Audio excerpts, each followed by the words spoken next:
상관이 없다면은 여기부터 실제로 수업 내용이니까 들으면 좋을 것 같습니다. 근데 그 객체 지향 설계는 객체 그리고 객체들의 여러 가지 요소들 관계, 뭐 함수 호출한다든지 하는 아니면 메소드 호출하는 그런 식으로 이제 구현이 된다고 했어요. 그렇다면은 그 소스 코드로 이제 제공을 하게 되는데 객체는 굉장히 규모가 크단 말이에요. 아니 규모가 큰 프로그램을 잘 만들기 위해서 객체 지향으로 하는 거거든요. 근데 그걸 소스 코드만 제공한다면은 소스 코드로만 본다면은 아마 대부분의 뭐 저도 마찬가지겠지만 대부분의 경우 이해를 할 수가 없을 거예요. 이게 어떻게 된 건지 어떻게 돌아가는 건지 실제 돌려보고 코드 하나씩 뜯어보고 굉장히 시간이 많이 걸릴 테고 그냥 지루한 일이 되겠죠. 그래서 그런 부분을 탈피하기 위해서 뭔가 소프트웨어를 되게 시각화해서 보여줄 수 있는 그런 걸 한번 해보자 해서 나온 게 바로 여기 나오는 UML이라는 걸로 Unified Modeling Language입니다. 이건 뭐냐면 소프트웨어를 시각화하는 거예요. 소프트웨어를 시각화하기 위한 목적으로 나온 게 바로 UML입니다. 그러면 어떤 소프트웨어냐 하면은 객체 지향 소프트웨어 시스템을 시각화하기 위한 그런 내용이죠.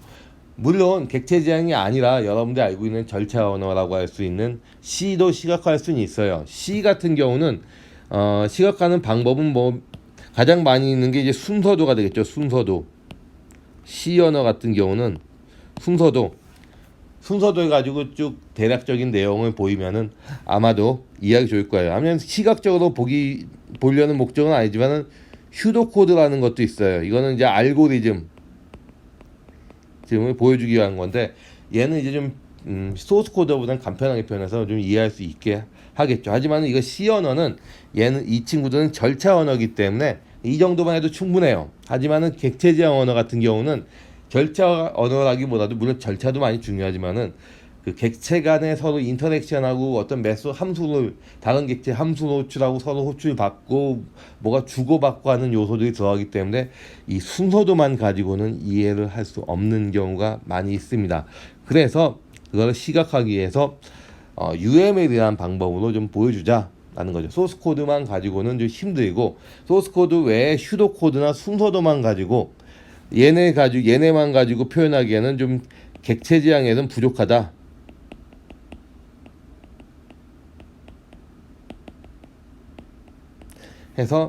그래서 이제 결국 나온 게 UML이라는 어떤 시각화하는 규칙이라고 보면 돼요. 얘는 그냥 규칙입니다. 규칙, 도구라는 얘기를 쓰는데 그냥 규칙이에요. 규칙. 이런 식으로 시각화하자. 어느 정도 규칙을 표준화시켜서 누구나 규칙을 이해하고 있으면은 그 규칙에 따라서 표현된 어떤 소프트웨어 구조를 파악할 수 있지 않겠느냐. 규칙입니다. 그래서 그 UML은 그 객체 지향 소프트웨어의 그 어떤 구조 또 작동 방법 이런 걸 표현하기 위해서 나온 건데 그렇기 때문에 크게 두 가지 종류로 나눠져요. 하나는 구조를 표현하는 다이어그램과 하나는 행위 표현 다이어그램.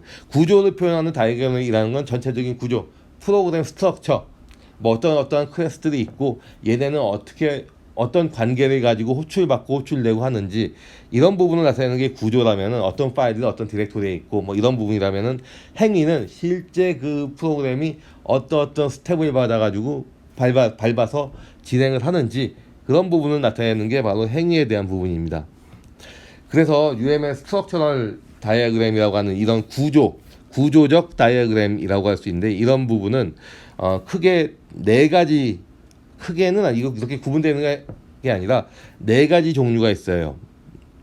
하나는 클래스 다이어그램. 이거는 클래스 간에 또는 인터페이스 간에 어떤 결합 관계를 나타내는 거라고 보면 될 테고요.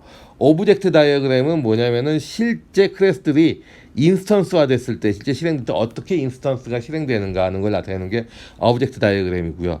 컴포넌트 다이어그램은 컴포넌트라고 해서 얘는 컴포넌트는 클래스보다 더 큰 개념이다. 더 상위 개념. 이건 뭐냐면 set of classes 라고 보면 돼요. 그러니까 클래스를 여러 개 모여서 컴포넌트로 놓습니다. 물론 이제 그 컴포넌트는 일종의 디렉토리가 될 수도 있고요. 아니면 그 여러 클래스들의 어떤 특징을 모아서 하나로 그냥 임의로 묶은 단위가 될 수도 있습니다. 어쨌든 컴포넌트라는 거는 좀 더 클래스들보다 좀 더 하나 윗단계. 왜 그럼 이 클래스 다이그램 말고 이 컴포넌트 다이그램이 필요하냐 하면은 객체 지향 소프트에서 어떤 경우에 뭐 클래스가 수백 개 클래스가 있을 수가 있어요. 예를 들면은 수백 개의 클래스 간의 모든 관계를 다 나타내게 되면은 사실 그림이 있으니만 못한 없는 게 나은 그런 수준이 될 수 있습니다. 그래서 네, 그래서 좀 더 상위 단계로 어떤 클래스들을 하나씩 묶어서 좀 더 상위 단계로 표현하고 그들끼리 어떤 관계를 표현하게 된다면 조금 더 빅픽처가 되는 거죠. 그래서 이해를 쉽게 할 수 있도록 하기 위해서 컴포넌트 다이어그램이라는 게 있고요. 그다음에 디플로이먼트 다이어그램은 대체로 시스템은 어떻게 설치했느냐, 시스템이 어떻게 하드웨어가 어떻게 설치되었느냐 하는 부분을 나타내는 게 바로 디플로이먼트 다이어그램입니다. 이 그림을 보면 클래스 다이어그램은 이래요. 먼저 클래스 자체를 표현을 해야 되는데 클래스 다이어그램이라는 거는 클래스와 클래스들 간의 관계를 나타내는 거 표현이 클래스 다이어그램입니다. 클래스들끼리 관계가 있겠죠. 뭐 메소드 호출한다든지 아니면은 뭐 메시지를 주고받는다든지 이런 관계가 있겠죠. 이런 걸 나타내는 게 클래스 다이어그램이고요. 그래서 클래스 다이어그램은 먼저 클래스를 나타내기 위해서 다음과 같이 이런 그림으로 표현합니다. 여기는 클래스 이름이 될 테고요. 네임 오브 클래스가 되겠죠. 클래스 이름이 될 테고요. 여기는 이제 변수들. 여기는 메소드. 이런 식으로 요 세 가지로 나타내는 게 클래스 다이어그램입니다. 여기에 소스 코드는 안 들어가요. 소스 코드. 그 안에 메소드 안에 들어가는 여러 소스 코드, 뭐 루틴, 알고리즘 이런 건 안 들어가고 단지 이 어떤 클래스가 있으면은 클래스에 대한 클래스의 변수들 그리고 함수 이름만 들어갑니다. 뭐 그거 가지고 클래스를 알 수 있냐라고 물어보는 사람이 있을 수 있는데 사실 좋은 소프트웨어를 살 때 객체 지향 설계에서 여기서는 이제 다루진 않겠지만은 이름 짓는 게 중요합니다. 그거는 굉장히 프로그램에서의 어떤 컨벤션이라고 해서 굉장히 중요한 암묵적인 룰이라고도 볼 수 있는데 이름을 그렇게 잘 지어야 된다는 거죠. 이런 클래스가 나타났을 때 이해를 잘할 수 있도록 여기 보면은 add name이라는 게고 get name 뭔지 알잖아요. 대충 뭔지 알 수 있잖아요. 그리고 여기에 get name에 이제 멤버 패러미터들이 이렇게 들어갈 테고요. 여기 땡땡 하는 이거는 리턴 이 부분은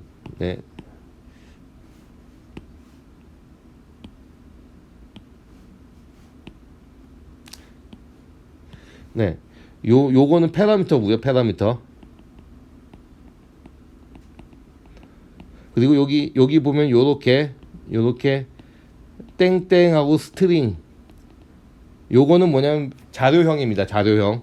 얘네가 나타내는 건 자료형입니다. 자료형.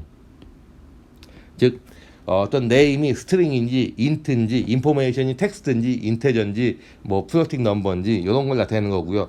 요 그 메소드에서의 요 땡땡하고 이렇게 나오는 부분은 바로 뭐냐면은 이 부분은 바로 리턴 값. 여기는 이제 리턴하는 리턴 타입이라고 하는데 리턴하는 자료형을 의미하는 겁니다. 그리고 여기에 그렇게 나타내는 거고요. 요렇게 이제 클래스의 이름과 정리합니다. 여기서 잊지 말아야 될 것은 요 패러미터가 있다면 패러미터를 정확히 얘기를 해줄 필요가 있고 그 다음에 리턴 값을 역시 얘기해 줄 필요가 있습니다. 사실 여기에 리턴 값이 빠졌는데 그건 이제 실수였던 것 같아요. 실수. 진짜 미스테이크죠. 실수라고 하면 헷갈릴까봐 미스테이크. 제 미스테이크입니다. 어쨌든 있어야 돼요. 그리고 이제 클래스들을 이렇게 만들고요. 그리고 클래스들 간의 관계를 선으로 표현을 합니다. 보통은 이제 is relationship이라는 게 있어요. is relationship. 그러니까 A 클래스와 B 클래스가 있을 때 A는 is B다 라는 관계가 만약에 들어간다면은 그렇다면은 inheritance 관계로 표현을 하고요. inheritance 상속 관계로 표현하고 줄에다가 이렇게 빈 삼각형을 배치를 합니다. A is B. A is B라면은 예를 들면 이렇죠. MTB is 바이시클 요런 관계 상속 관계는 이렇잖아요. MTB's bicycle, 그죠? 또는 뭐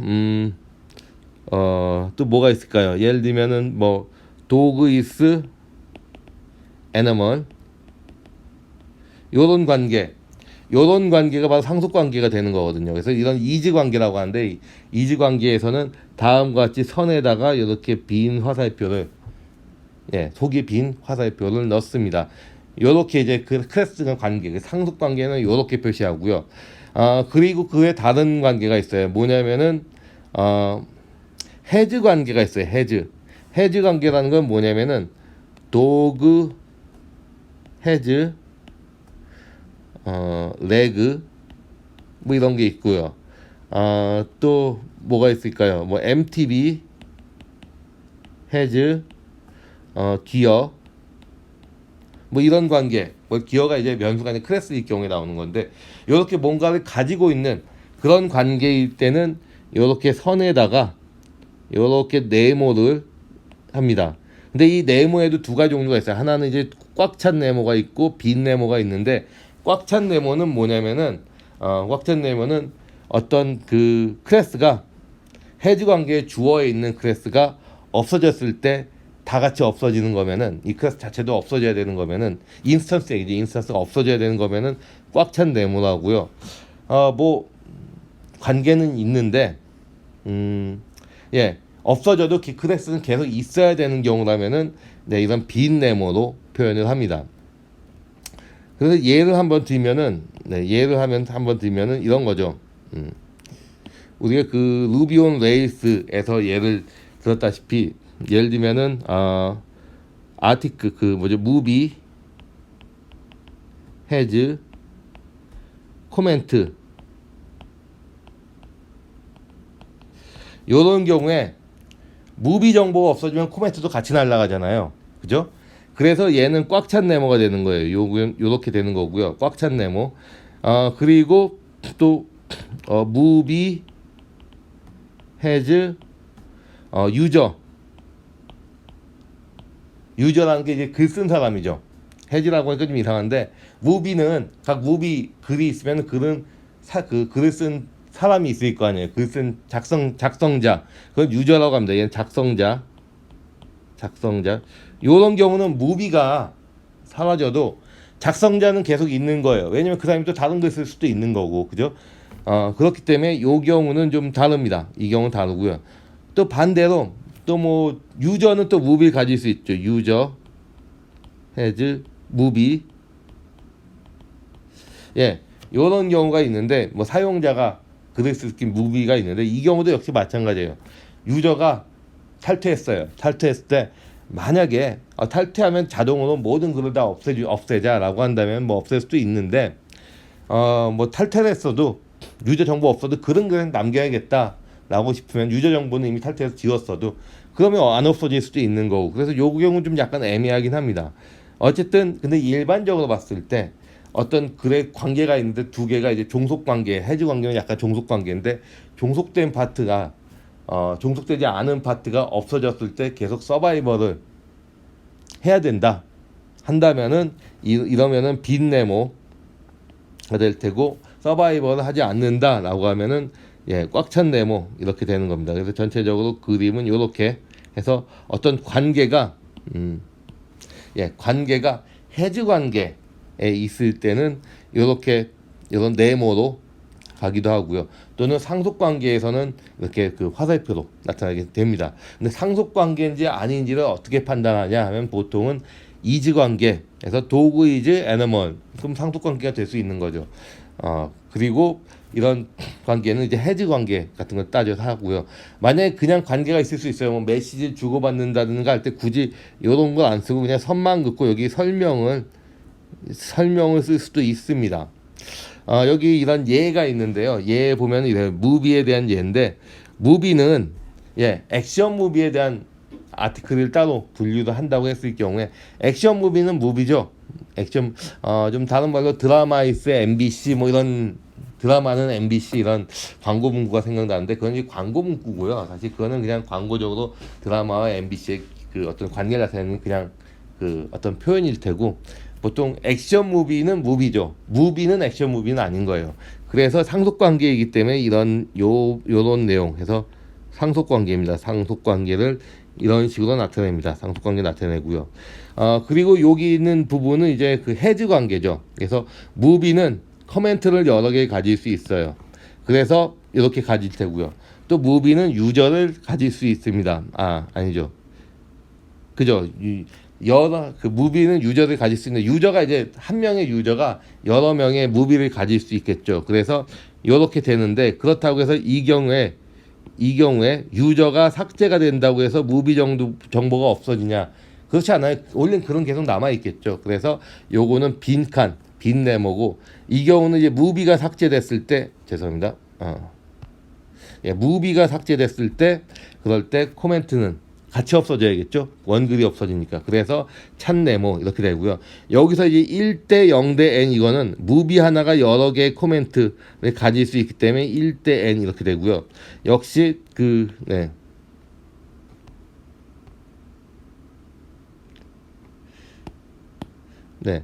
그리고 역시 사용자 한 명이 여러 개의 글을 올릴 수 있기 때문에 물론 하나도 글을 올리지 않을 수 있어요. 그래서 0대 n 이런 관계를 같이 표현합니다. 이게 대체적인 클래스 다이그램의 내용이에요. 클래스 다이그램 요약하면은 클래스 이름과 변수, 멤버 함수 이런 걸 같이 네모에 이런 포맷으로 네모에 써야 될 테고 이런 포맷으로 네모에 써야 될 테고요. 이름 그다음에 변수, 함수 이런 식으로 써야 될 테고요. 그리고 그 클래스의 관계를 상속 관계인지 아니면 어떤 이거를 컴포지션 관계라고 하는데 어떤 관계인지 뭐 이런 부분을 같이 나타내는 게 클래스 다이그램에서 하는 내용입니다. 그래서 이제 클래스 다이그램은 뭐냐면은 기본적으로 전체적인 뷰 어떤 애플리케이션이 있으면 애플리케이션의 클래스 간의 어떤 관계를 나타내에 의한 어떤 전체적인 모양새를 나타낼 테고요. 그리고 이제 보통은 이제 언제 사용되냐면은 처음에 개발하기 전 다 만든 다음에 만드는 게 아니라 개발하기 전에 이미 이런 부분들을 만들어서 검토하는데 쓰이기도 합니다. 그리고 여기서 포워드 리버스 엔지니어링이라고 했는데 이건 뭐냐면은 개발 전에 클래스 다이그램을 만들고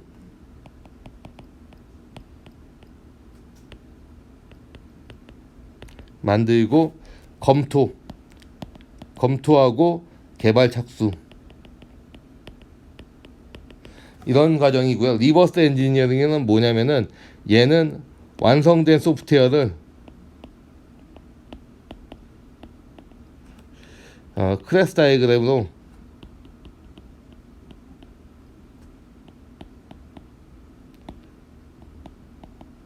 만들어 이해를 할 수 있게끔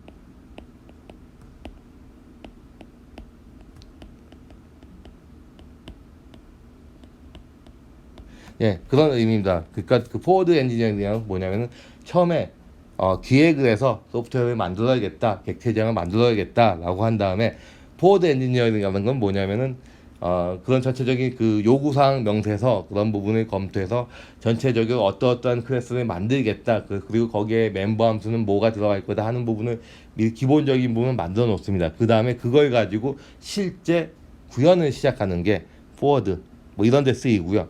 또는 이제 이미 구현된 시스템이 있으면은 그거를 이제 제3자가 검토하고 또는 이제 뭐 예를 들면 후임자가 될 수도 있는데 그 시스템을 이해할 수 있게끔 하기 위해서 도큐먼트를 만들어요. 그 이미 완성된 거에 대한 그림을 만들어줍니다. 만들어서 그걸 가지고 시스템을 이해할 수 있게끔 하는 게 바로 요 내용입니다. 그런데 둘 다 자동화가 돼요. 요즘은 그림으로 클래스 다이그램을 만들면 자동으로 그 클래스에 대한 부분을 만들어줍니다. 물론 클래스 다이그램은 실제적인 루틴 알고리즘이 없이 클래스 이름만 있으니까 해당되는 부분은 빈칸이 되겠지만 어쨌든 기본적인 뼈대를 자동으로 코딩으로 만들어줍니다. 역시 마찬가지로 객체지향 소프트웨어라고 한다면 얘를 자동으로 클래스 다이그램으로 만들어주는 그런 소프트웨어도 있어요. 그래서 그걸 만들려면 그걸 가지고 시스템을 이해할 수 있게끔 한다. 뭐 이렇게 보면 될 것 같습니다. 그리고 이제 오브젝트 다이어그램이라는 거는 뭐 여기 복잡하게 돼 있는데 이 그림을 보면 좀 이해가 쉬울 것 같아요. 어떤 한 시점에서 실제 오브젝트가 어떠한 데이터를 가지고 있는지를 이렇게 미리 만들어 놓습니다. 이 오브젝트 다이어그램. 그러면은 뭔가 좀 이해가 쉬울 수 있어요.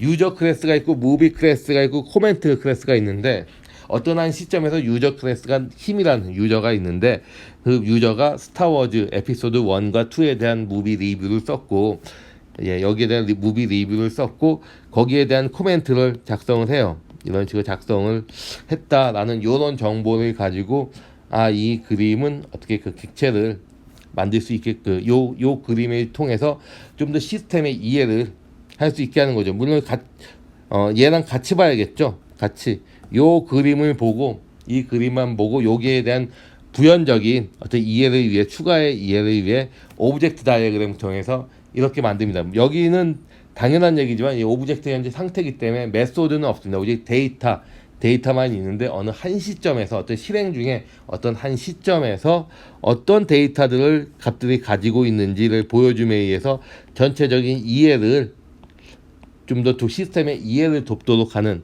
그런 목적이 있고요. 또 마찬가지로 미리 구현은 안 했지만 미리 이런 데이터를 가지게 될 것이다 라는 식으로 이 오브젝트 다이어그램을 만들어 주게 되면은 시스템 구현 전에 구현하는 실제 소프트웨어 엔지니어가 보고 이 시스템은 이렇게 동작을 해야 되는구나, 동작하겠구나 하는 부분을 또 체크할 수 있습니다. 그래서 미리 알고 이제 구현을 한다는 거고요. 테스트할 때도 마찬가지가 됩니다.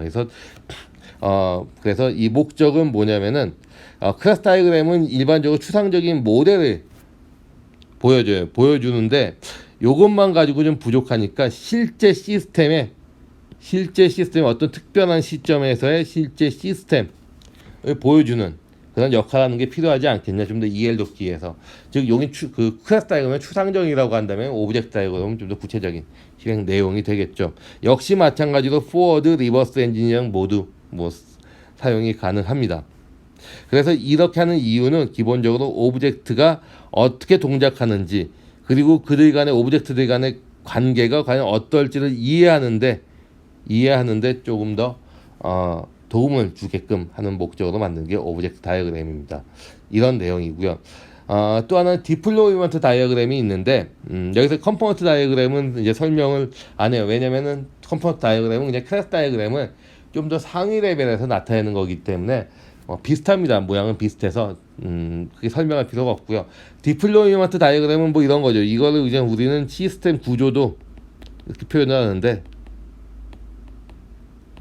이건 뭐 실제 시스템이 어떻게 설치되어 있는가를 보여주는 거예요. 사실 제3자가 보기에는 가장 이해가 쉬운 그림이 아닐까 싶어요.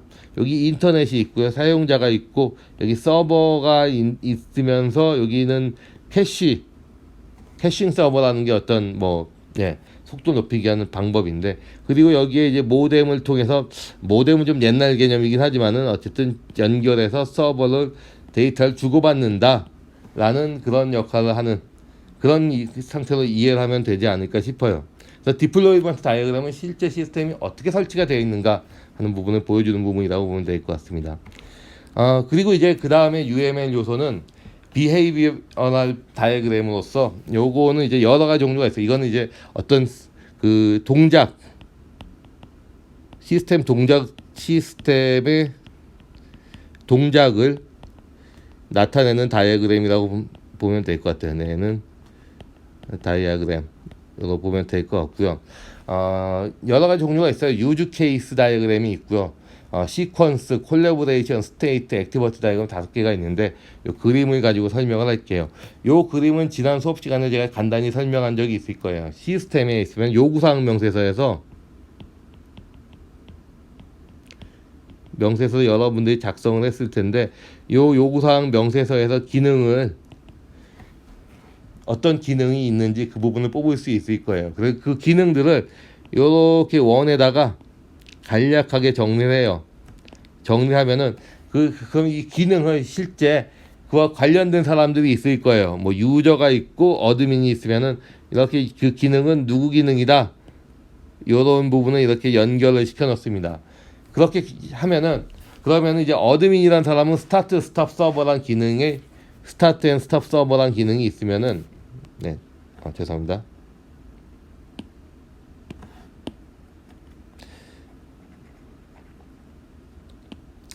네, 스타트 앤 스탑 서버라는 기능이 있으면은 이 기능을 어떻게 누가 할 거냐 하면 이 어드민이 하는데, 그럼 뭘 통해서 할 거냐 하면은 콘솔 화면에서, 콘솔이라는 게 그거거든요. 화면, 키보드, 터미널 이런 건데 키보드로 입력할 거다라는 거고요. 페이지 레이아웃을 바꾸는 기능도 할 수 있는데, 얘는 이제 머더 뷰에서 그냥 참고적인 정보를 넣는 거예요. 그래서 로그인, 여기서 이제 유저는 로그인 기능이 있는데, 이 기능을 할 때는 뭘로 할 거냐면 이메일 주소로 로그인을 하도록 하겠다.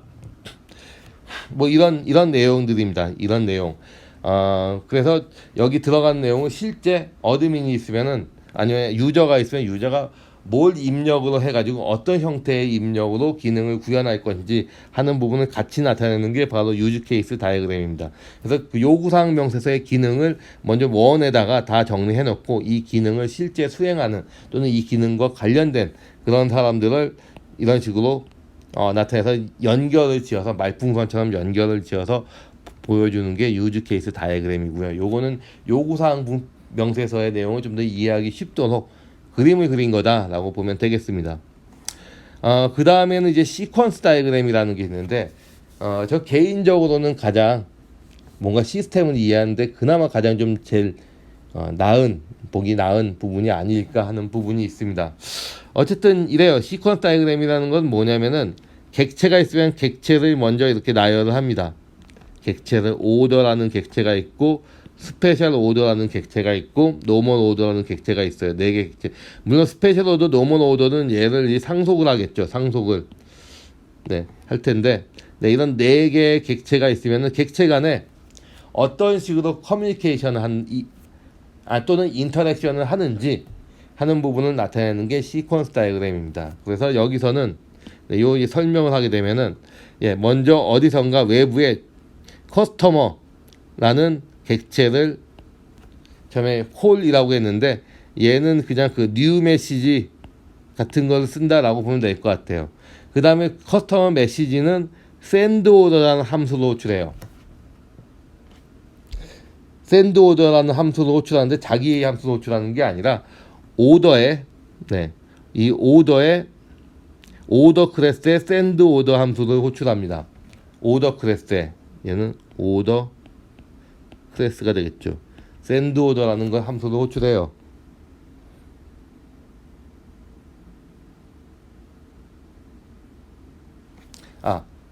죄송합니다. 착각을 했습니다.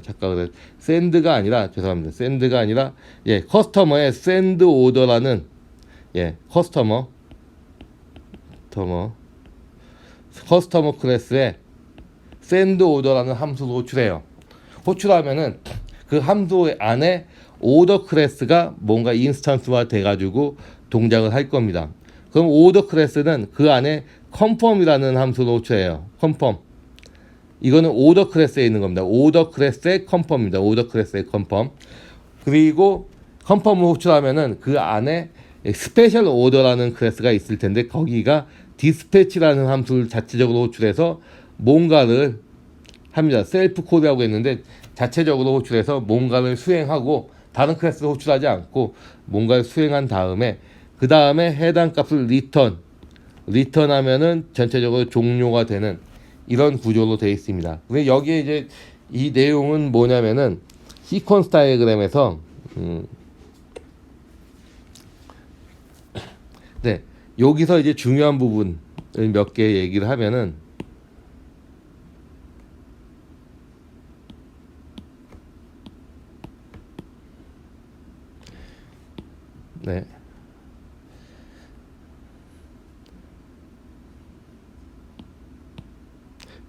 여기서 중요한 부분을 몇 가지를 얘기를 하면은, 여기서 요렇게 다는 처음에 화살표는 있어야 돼요. 이거는 이제 처음에 시작을 나타내는 거고요. 여기서부터 이제 요렇게 칸이 여기 점선으로 가다가 요렇게 네모가 생겨요. 여기가 바로 인스턴스가 실제 생기는 지점입니다. 여기까지가 바로 인스턴스가 있다가 이제 나중에 끝나는 시점이고, 나머지는 비활성. 그래서 요 네모는 활성화된 지점입니다. 활성화 지점이고요. 점선은 비활성화.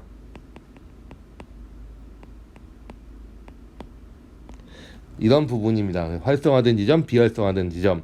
그래서 여기서 보면은 커스터머 오더 클래스는 이미 활성화가 돼 있어요. 이미 시작 지점에 죄송합니다. 활성화가 이미 돼 있고 활성화가 돼 있어요. 쭉 활성화가 돼 있다가 끝까지 그냥 활성화가 돼 있는 거예요. 중간에 메시지가 주고받고 샌드 오더 라고 돼 있는데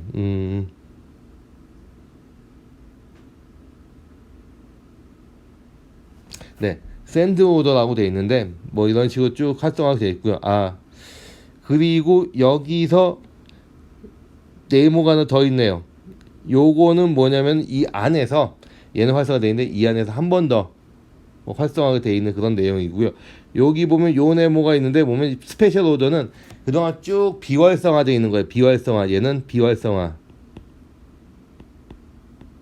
돼 있다가 여기서 호출이 컨펌이 호출이 되면서 활성화가 되는 거죠. 이런 식으로. 이게 바로 이제 시퀀스 다이어그램에 대한 내용입니다. 다음은 시퀀스 다이어그램에 대해서 설명을 하겠습니다. 시퀀스 다이어그램이라는 것은 바로 뭐냐면 여러 개의 객체들이 서로 어떻게 상호작용하는가를 순서적으로 보여주는 게 바로 시퀀스 다이어그램입니다. 여기 이 그림의 예를 보면은 여기에 객체가 4개가 있어요. 커스터머 객체가 있고요. 커스터머 객체가 있고 오더 객체가 있고요. 아마도 오더 객체의 하이 클래스일 것 같은데 스페셜 오더라는 객체가 있습니다. 오더. 그래서 그 각 객체 간에 어떤 식으로 상호작용이 일어나는가 하는 부분을 보여주는 게 시퀀스 다이어그램이고요.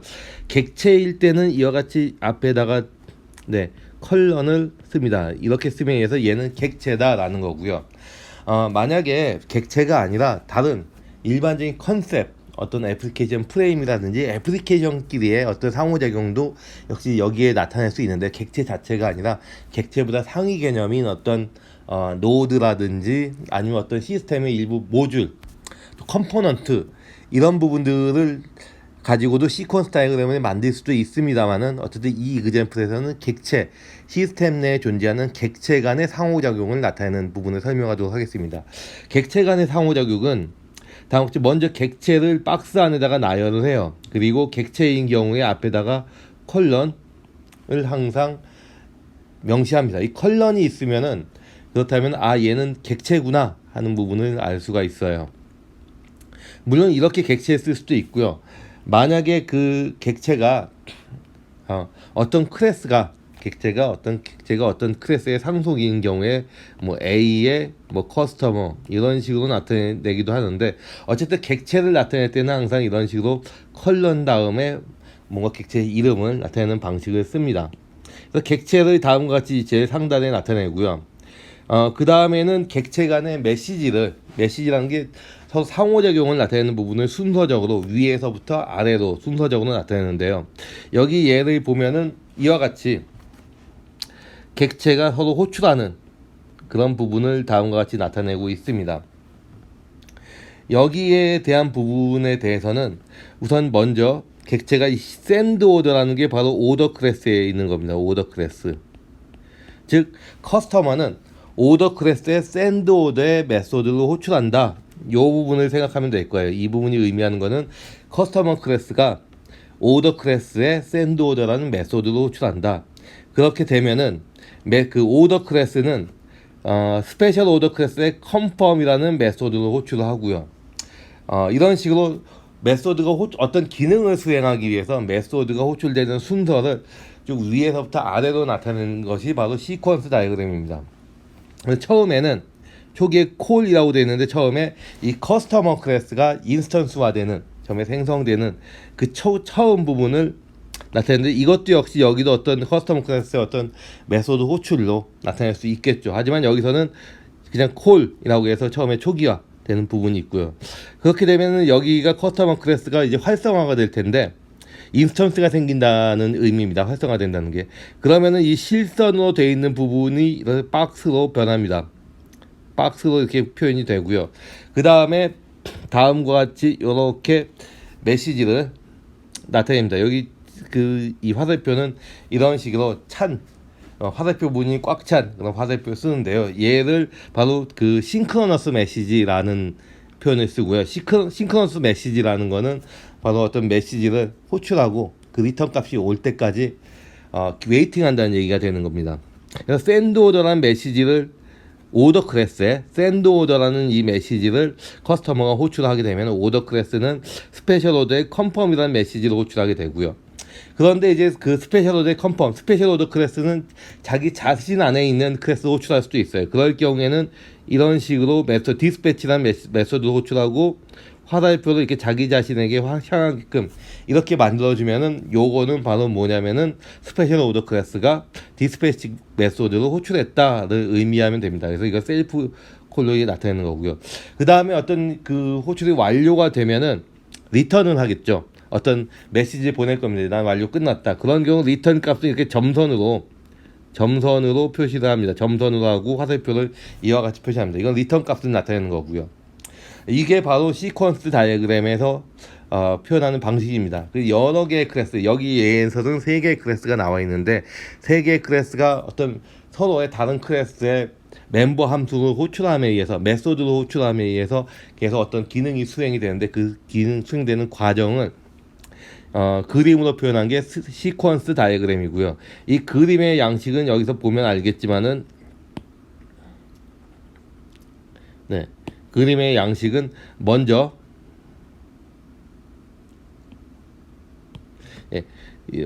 클래스들을 거기에 어떤 기능에 수반되는 클래스들을 박스 안에다가 넣고요. 클래스 같은 경우는 이렇게 점선을 둡니다. 그리고 거기에 대한 위에 막대를 했는데 이 위부터 해서 먼저 커스텀 클래스가 초기화가 되고 그 다음에 커스텀 클래스가 오더 클래스의 샌드 오더 메소드로 호출을 하게 되면은 오더 클래스는 다시 스페셜 오더의 컨펌이라는 메시지를 호출하게 되고요. 스페셜 오더 클래스는 그 해당하는 부분을 실제 수행을 해야 되니까 디스패치라는 메소드, 이거는 스페셜 클래스 오더 안에 있는 메소드입니다. 자체 메소드인데 자체 메소드를 호출해서 이와 같이 한 다음에 끝나면은 리턴, 다 끝났다는 리턴을 알리고 역시 여기서 리턴을 알리게 되면서 끝납니다. 근데 스페셜 오더 클래스는 요쯤에서 활성화가 돼가지고 리턴하게 되면 다시 비활성화가 돼요. 그 말은 뭐냐면은 인스턴스가 생겼다가 이제 이 끝나면 인스턴스가 다시 사라진다는 걸 의미합니다. 그래서 그거를 이제 라이프 타임이라고 하는데 라이프 사이클이라고 하죠. 죄송합니다. 라이프 사이클이라고 하는데 이 클래스의 라이프 사이클이라는 거는 뭐냐면은 어떤 인스턴스가 생겨서 소멸되기까지의 그 기간을 나타냅니다. 그 기간을 이런 박스로 나타내게 되는 거고요. 오더 클래스는 처음부터 생겨가지고 쭉 있습니다. 쭉 있는 거고요. 쭉 존재하는 건데, 근데 여기서 물론 이제 존재하니까 이런 식으로 만들어도 되겠는데 여기 네모 박스가 하나 더 있어요. 요거는 바로 뭐냐면은 오더 클래스 자체는 처음에 초기화부터 끝까지 계속 라이프 사이클이 존재하는데 다만 스페셜 오더를 하기 위한 그 기간을 특별하게 나타내기 위해서 박스를 안에다가 요 박스를 안에다가 2개로 이와 같이 박스를 따로 표현을 합니다. 이게 바로 그 기본적인 시퀀스 다이어그램의 내용이에요.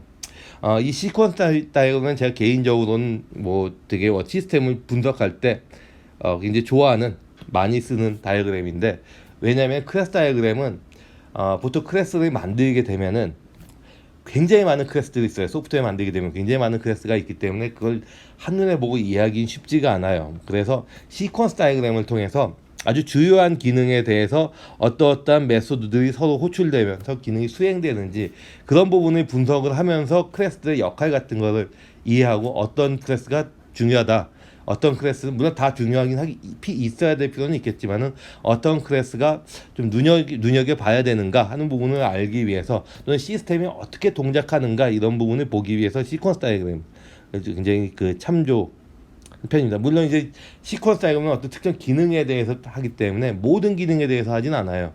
만들려면 너무 시간이 많이 걸리고 힘드니까. 그래서 중요한 기능, 참고로 할 만한 중요한 기능, 그런 기능에 한해서만 시퀀스 다이어그램을 보통 만드는데, 만드는 내용은 이래요. 어떤 기능을 수행하기 위해서 그 기능에 수반되는 클래스들을 다음같이 정리를 하고요. 다음같이 이런 식으로 정리를 하고, 그 다음에 그 클래스의 활성화 되는 부분을 박스로 나타내고 그 박스의 순서대로 클래스들이 어떤 기능을 수행하기 위해서 호출되는 순서대로 이와 같이 만들어주고 그 다음에 리턴 값을 보여주는 식으로 클래스 다이어그램을 만들게 됩니다.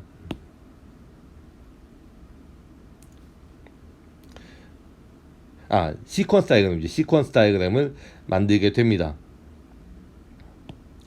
네, 그래서 여기서는 이제 이렇게 되어 있는 부분은 셀프 호출, 자기 자신의 메소드를 의미하는 거고요. 여기 있는 이 메소드들은 바로 뭐냐면은 다른 함수, 즉 그 오더 클래스 또는 스페셜 오더 클래스에 대한 부분을 나타내는 거라고 보면 되겠습니다. 즉 여기 있는 샌드 오더는 오더 클래스에 들어가 있는 메소드고요. 컨펌은 스페셜 오더에 들어가는 메소드다라고 보면 되겠습니다. 그리고 여기서 보면은 오더 클래스가 라이프 사이클이 길어요. 처음에 커스터머가 생길 때 같이 생겨가지고 쭉 가거든요. 하지만 해당 기능, 특별한 기능에 한해서는 여기 있는 이 부분만이 작용을 하게 되는데 그 부분을 나타내기 위해서 네모 박스를 하나 더 두기도 합니다. 네, 이게 바로 요 내용이 바로 그 시퀀스 다이어그램의 내용 작성 방법이라고 보면 될 것 같고요. 그래서 여기에 보게 되면은 이렇게 점선으로 되어 있는 부분은 클래스 자체는 있지만 비활성화된 부분, 이렇게 박스로 되어 있는 부분은 바로 활성화되어 있는 부분을 나타내는 거다라고 보면 되겠습니다. 또한 이제 스테이트 다이어그램이 있는데 스테이트 다이어그램은 뭐냐면은 어떤 그 시스템이 있으면 시스템의 상태가 어떻게 변화하는지를 나타내는 그런 그림을 스테이트 다이어그램이라고 합니다. 그래서 이거는 주로 이벤트 드리븐 시스템이라고 해서 다른 말로 리액티브 시스템이라고 하는데 이런 시스템을 나타내는데 쓰여지는 그런 다이어그램이 이제 스테이트 다이어그램입니다. 그래서 여기 있는 그림을 보게 되면은 이게 스테이트 다이어그램이 얘인데 어떤 시스템이에요. 이 시스템은 뭐냐면은 여기 나와 있다시피 주유소 펌프, 주유소에 여러분들이 가게 되면은 주유를 하는 시스템이 있을 거예요. 그래서 이제 요금을 내고 아니 카드로 하고, 여기는 셀프 주유소에 얘기하는 겁니다. 일반 주유소 말고. 일반 주유소에는 직원이 하겠죠. 물론 같은 원리겠지만은 직원이나 셀프 주유소 같은 경우는 맨 처음에 초기 화면이 나오고요. 물론 그 전에 직원이 펌프를 가동해야지 초기 화면을 가겠죠. 요 상태에서 신용카드를 긁게 되면은 인증이 진행이 될 겁니다. 카드 인증이 끝나면은 준비 상태, 레디 상태, 즉 이제 본격적으로 이제 주유를 할 수 있는 상태가 되고요. 거기서 이제 펌프 노즐을 뽑아서 자동차에 넣고 버튼을 누르게 되면은 주유 중, 이렇게 됐다가 주유 탱크 가득 차게 되면은 종료, 자동으로 종료됩니다. 주유소에 물론 이제 그 우리말로 속된 말로 만땅이라고 하는데 가득 채우게 되면 자동으로 주유가 종료가 됩니다. 종료가 되고 그 다음에 영수증이 주유구에서 노즐 빼면은 주유 펌프가 나와서 영수증이 나오게 되고요. 이렇게 요 주유 펌프의 상태를 미리 정의를 해둬요.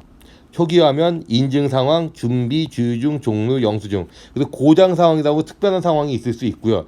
인증이 진행되는데 인증이 안 된 상황이 발생할 수도 있습니다.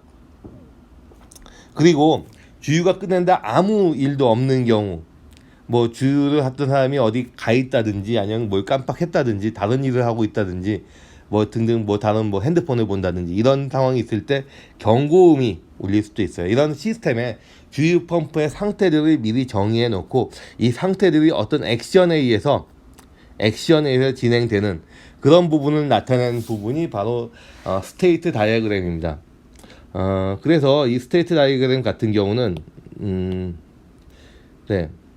보면은 어떻게 이 스테이트 다이어그램은 역시 마찬가지로 그 시퀀스 다이어그램이라면 객체 지향 시스템에서 어떻게 멤버 함수가 호출되고 이런 부분을 순서대로 보여줌에 의해서 시스템의 동작 상황을 알 수 있다면, 이 스테이트 다이어그램은 시스템이 어떤 식으로 구동되는지 하는 부분을 좀 더 그 객체라는 그 개념보다 좀 더 상위 개념, 시스템 레벨로 어떤 그 시스템의 동작 상황을 나타낼 수 있다는 면에서 굉장히 많이 쓰이는 그런 다이어그램이라고 볼 수 있습니다. 그래서 여기 박스 안에 들어가는 이 박스 안에 들어가는 요 부분이 상태예요. 상태. 이 부분이 상태가 될 테고요. 여기 있는 이런 부분들은 액션이 될 거예요. 액션. 즉 상태는 액션에 의해서만 변화합니다. 이거를 액션이라고 하고 요거를 이벤트라고 합니다. 이벤트. 그래서 이벤트 드리븐 시스템에 잘 쓴다는 게 이런 거예요. 어떤 이벤트가 발생했을 때 상태가 변하게 돼요.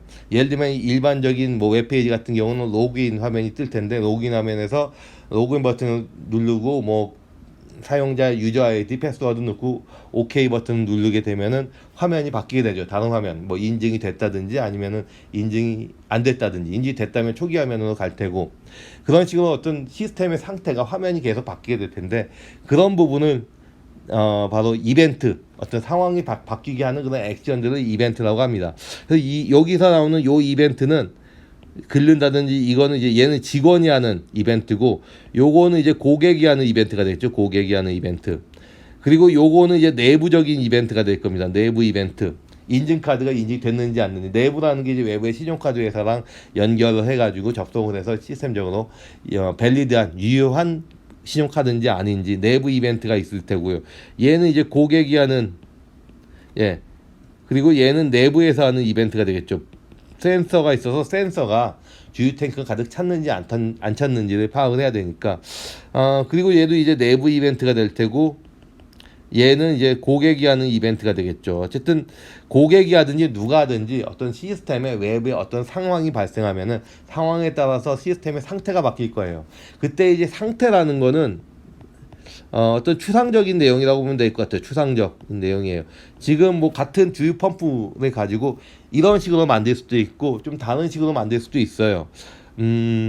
글쎄요. 어떻게 만들지 모르겠는데 이건 이제 미국에 있는 신용카드를 통한 이제 주유하는 시스템이고요. 미국은 제가 알기로는 일부 지역을 빼고는 대부분 셀프로 진행합니다. 셀프로 진행하는데 주로 이제 그 좀 못 사는 그런 그 주에서 실업률을 줄이기 위해서 셀프를 없애고 직원이 이제 하는 식으로 가 있는데 우리나라는 뭐 그런 건 아니죠. 우리나라는 뭐 네.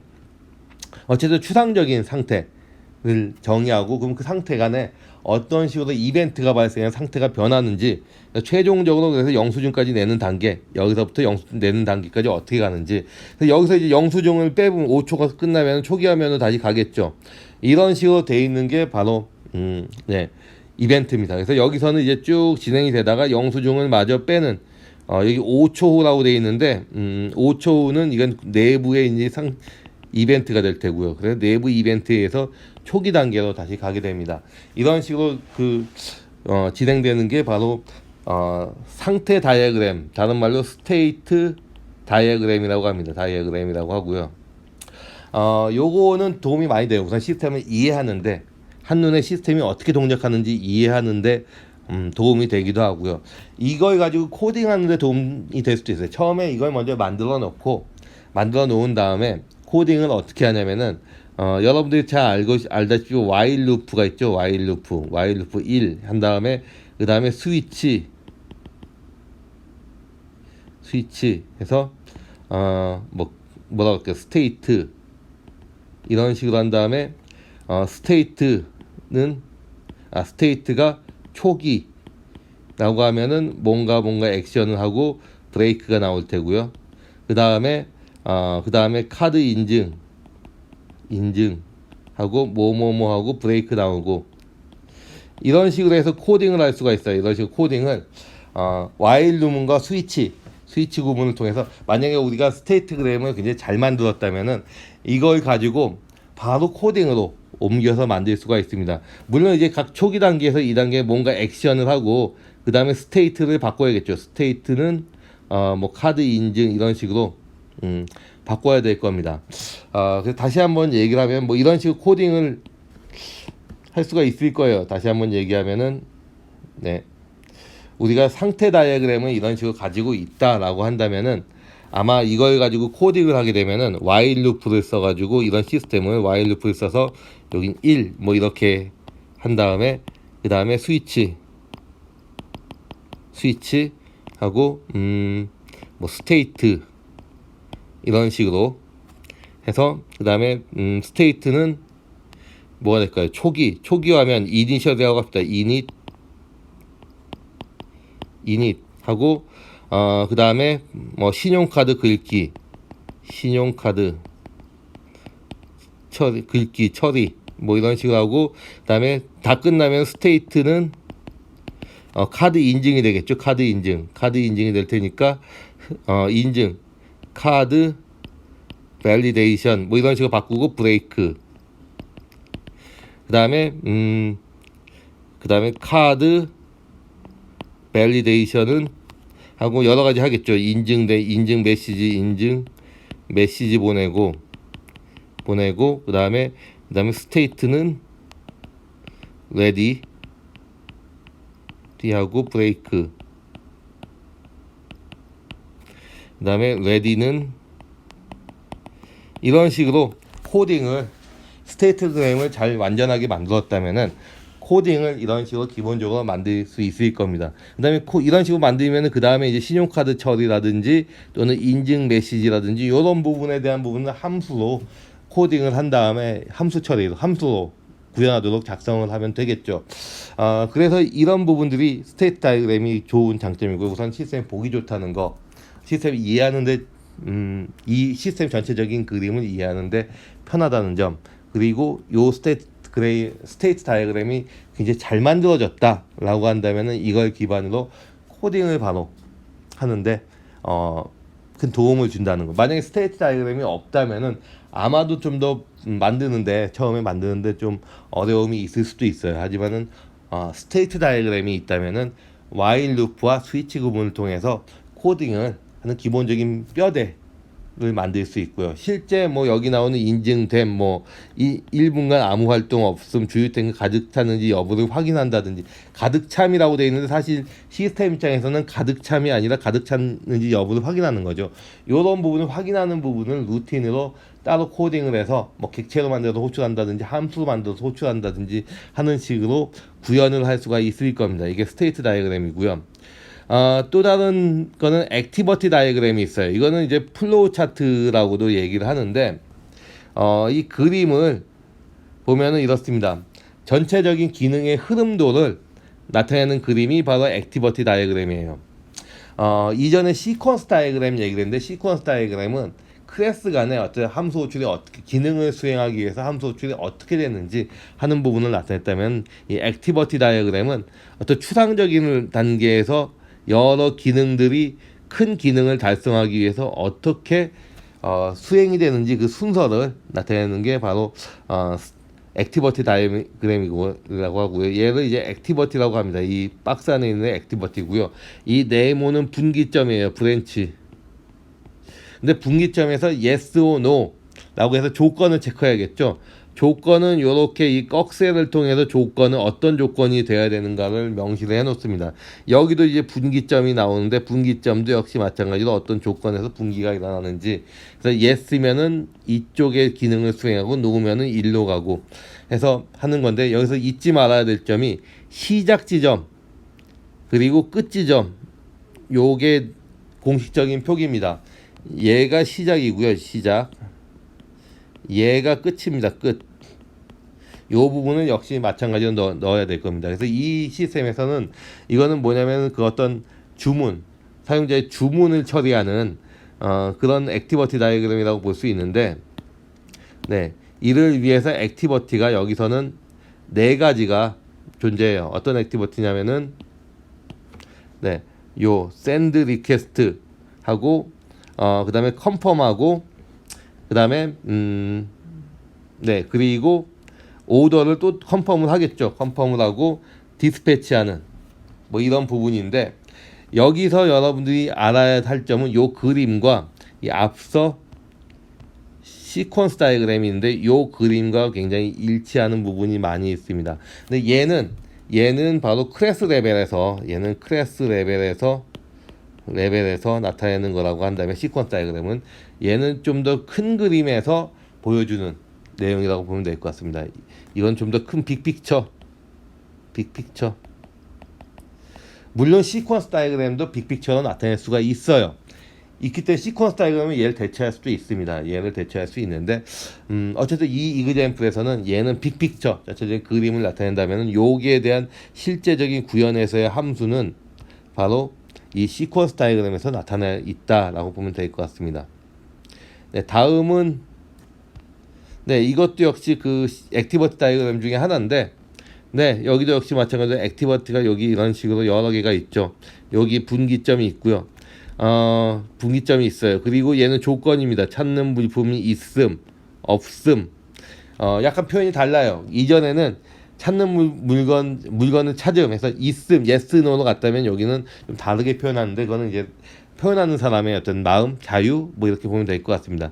하지만 공통된 거는 출발점은 이 점선, 마지막은 항상 요런 점으로 표현이 된다는 거, 뭐 잊지 말았으면 좋겠습니다. 어쨌든 같은 내용인데, 전체적인 액티버티 자체는 박스 안에다가 표현을 하고요. 그리고 박스 안의 순서는 화살표로 나타내고 있습니다만은 분기점이고요. 나타내고 있다 보면 되겠습니다. 그래서 위에 점과 좀 다른 부분은, 네, 이건 하나의 예고, 이그젠플 2인데, 이와 같이 그 시스템을 그려줄 수 있다는 거. 이런 그림은 그저 아까도 얘기했다시피 리버스 엔지니어링 쪽으로 시스템이 완성된 다음에 만들 수도 있지만은 포워드식으로 시스템을 만들기 전에 먼저 얘를 만들고, 그리고 얘가 그림으로 봐서 문제가 없다라고 검토가 끝나게 되면 얘를 기반으로 시스템을 만들 수도 있습니다. 아까도 얘기했지만 이 그림 자체는 시퀀스 다이어그램으로 바꿀 수 있어요. 이 그림에다가 클래스 다이어그램에서 만들어진 클래스를 결합해서 시퀀스 다이어그램을 만들 수 있거든요. 그렇게 된다면 시스템을 구현하는데 많은 가이드가 될 겁니다. 그래서 이런 다이어그램을, 이런 그림들을 만드는 거를 우리가 보통 설계, 디자인이라고 얘기를 합니다. 즉 처음에 요구사항, 그 시스템 프로세스에서 요구사항 명세서가 나오고,